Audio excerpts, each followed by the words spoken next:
नमस्कार, आप देख रहे हैं रबजी लाइव और मैं हूं अभिषेक मिश्रा। जन अधिकार पार्टी के सुप्रीमो पप्पू यादव की बात करेंगे।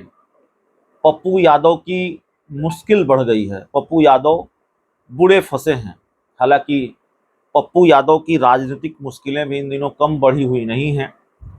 इंडिया गठबंधन में एंट्री चाहते हैं और अभी तक शायद बात बनी नहीं है।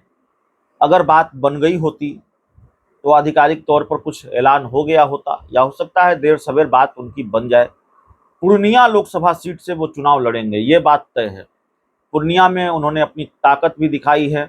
पूर्णिया में रैली भी की है पप्पू यादव ने। प्रणाम पूर्णिया के नाम से लगातार वो अभियान भी चला रहे हैं और पूर्णिया में डटे हुए हैं, जमे हुए हैं पिछले कई महीनों से।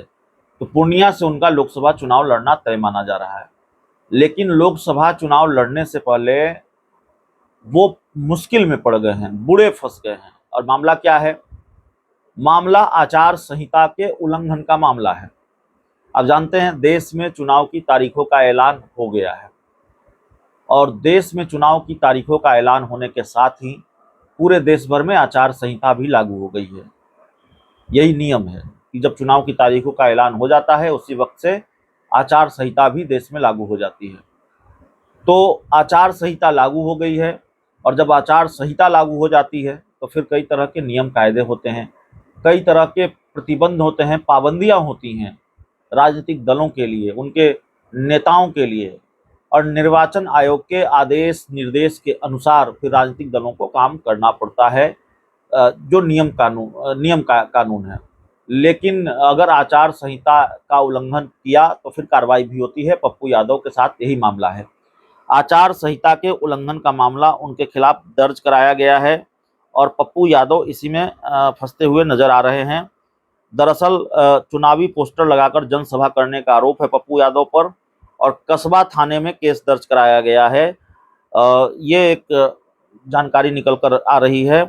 दरअसल जिला प्रशासन से अनुमति लेनी पड़ती है किसी भी सभा करने के लिए। जब आप जब आचार संहिता लागू हो जाती है तो पूर्व सांसद पप्पू यादव कस्बा थाना क्षेत्र के कॉलेज मैदान के पास अपने एक समर्थक के घर में बड़े से हॉल के भीतर सभा कर रहे थे और वहां बैनर पोस्टर भी लगाए गए थे।